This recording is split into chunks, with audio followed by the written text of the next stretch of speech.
तो मेरे बहुत ही प्रिय और बेहद सम्मानित साथियों, हृदय की असीम गहराइयों से अभिनंदन, बहुत बहुत हार्दिक स्वागत।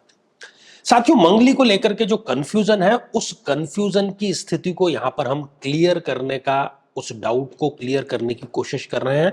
और कारण के साथ, यदि आपको भी डाउट है कि क्या आप मंगली हैं या नहीं है, तो फिर आपके लिए ही ये जो श्रृंखला है वो लेकर के हम आए हैं। यदि अभी तक आपने अपने लग्न से संबंधित एपिसोड नहीं देखा है, तो यहां आई बटन में हमने आपको उसका लिंक प्रोवाइड करा दिया है, जाकर के जरूर देखना चाहिए आपको। साथियों, विवाह के पहले जब भी कुंडली मिलान होता है तो आपने एक शब्द जरूर सुना होगा कि क्या ये मंगली है या नहीं है, कहीं ये मंगली दोष से ग्रसित तो नहीं है। ये इसलिए किया जाता है क्योंकि मंगल अर्थात मार्स हमारी फिजिकल बॉडी का न केवल कारक है, बल्कि हमारे शरीर में जो निरंतर रक्त प्रवाह हो रहा है, उस रक्त प्रवाह का अधिष्ठाता स्वयं मंगल देव है। और रक्त प्रवाह से ही शरीर जो है वो बना हुआ है, और संतति उत्पत्ति में भी मंगल का बहुत बड़ा योगदान होता है, इसलिए मंगल का मिलान जरूरी होता है। साथियों, कई वर्षों के जन्म पत्र का अध्ययन और लाखों कुंडलियों के अध्ययन के बाद हम ये कह सकते हैं कि यदि किसी की जन्म पत्रिका में चंद्रमा पीड़ित है, तो उसको इस ग्रह की महादशा में इन 9 लक्षणों का, इन 9 कष्टों का, पीड़ाओं का अवश्य सामना करना पड़ता है।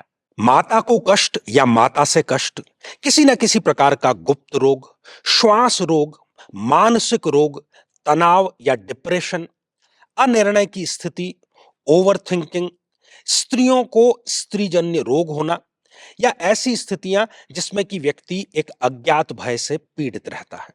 लेकिन साथियों, यदि आप भी इन सभी कष्टों से स्थायी और सटीक मुक्ति प्राप्त करना चाहते हैं, तो उसका तरीका है इस ग्रह की महादशा मंत्र साधना दीक्षा, जो विशेष रूप से आपके नाम, आपकी जन्मतिथि के अकॉर्डिंग की जाएगी।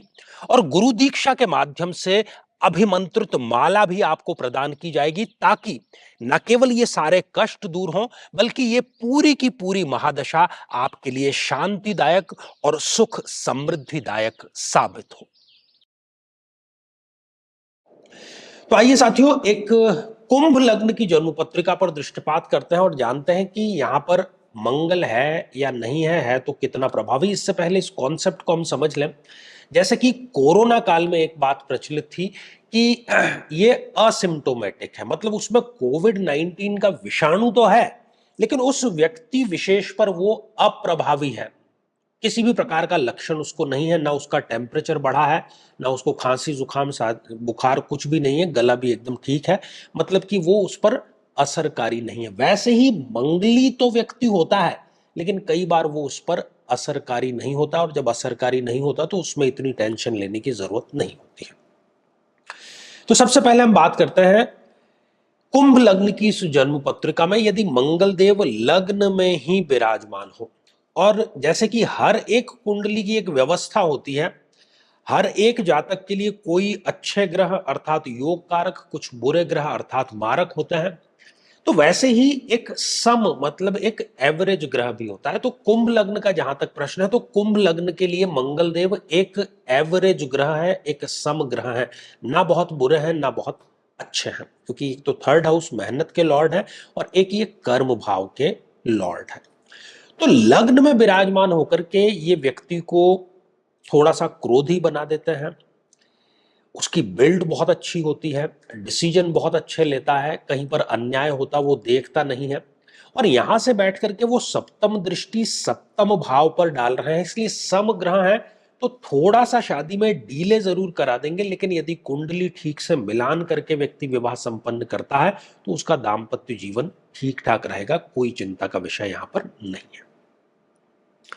दूसरी स्थिति, यदि फोर्थ चतुर्थ भाव में यदि लग्न, जो इस कुंभ लग्न की जन्म पत्रिका में यदि मंगल देव विराजमान हो, तो यहां पर भी थोड़ा सा मिलीजुली स्थिति संघर्ष की, और जीवन में हर एक अचीवमेंट व्यक्ति कर लेगा, जो भी उसकी इच्छाएं हैं पूरी जरूर कर लेगा, क्योंकि ये साधनों का, संसाधनों का, सुख का भाव है। तो यहां पर बैठ करके थोड़ा डिले जरूर होगा कि गाड़ी खरीदनी है, थोड़ा डिले हो जाएगा लेकिन खरीद लेगा। मकान अच्छा बनाना है, थोड़ा डिले होगा लेकिन खरीद लेगा।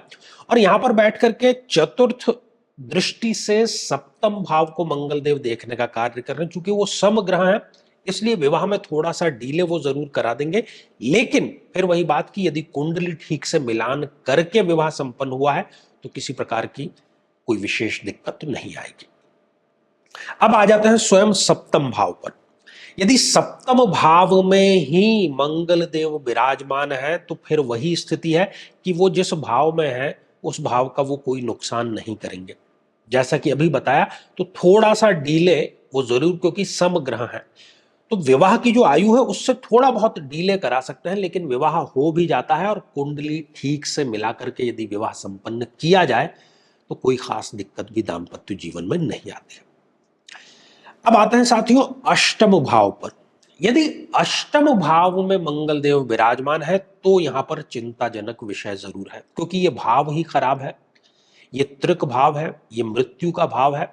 तो मंगल का यहां पर चला जाना कहीं ना कहीं स्वास्थ्य के लिए गड़बड़ी जरूर पैदा करेगा, ससुराल पक्ष से संबंध बहुत ज्यादा खराब कर देगा, और कहीं इसकी दशा अंतरदशा आपको आ गई तो ये मृत्यु तुल्य कष्ट भी व्यक्ति को अवश्य ही प्रदान करता है।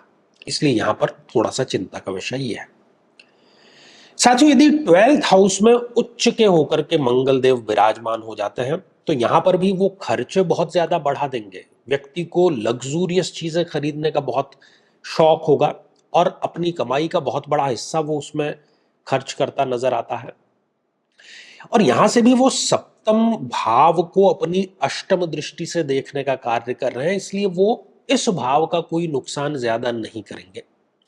थोड़ा सा डीले, जैसा कि अभी पहले भी बताया, तो डीले जरूर हो जाएगा 1 2 3 साल का, लेकिन विवाह संपन्न होकर के दाम्पत्य जीवन ठीक रहेगा। लेकिन अब इसका उद्देश्य यह है कि मंगल को लेकर के जो कंफ्यूजन जो हुआ है उसको क्लियर किया जाए, क्योंकि हर एक चीज का एक कारण होता है।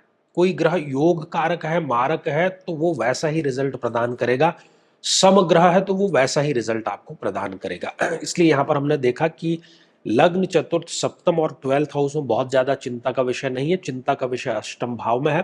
तो कुंडली सदैव ठीक से पूर्णतः मिलान करके विवाह संपन्न किया जाए।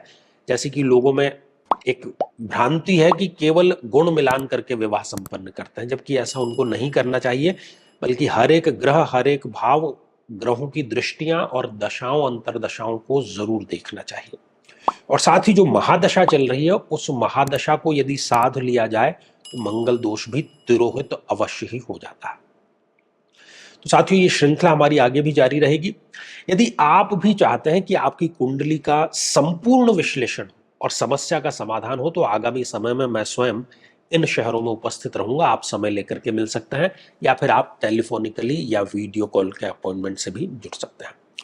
तो आज के लिए केवल इतना ही, और इसी मंगल कामना के साथ में कि आप सभी स्वस्थ, समृद्ध और शांतिपूर्वक जीवन व्यतीत करें। नमस्कार।